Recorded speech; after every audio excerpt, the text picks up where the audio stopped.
Hello mga beshi ko, at ngayon nga po pala ay kumakain ako. Tara, samahan niyo akong kumain. So yan, ang ulam ko nga po pala ay adobong manok. Ngayon nga lang pala ako ulit guys nakapag-upload. Kasi nga po madami po ako nagagawa. Kaya po yun.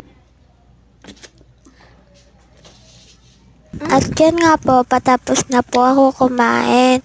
Ang sabi ko po kung uubusin ko na po ba o walang pinag-iisipan ko pa po. Busin ko na ulam. Ay. Sa mama ko mamili na.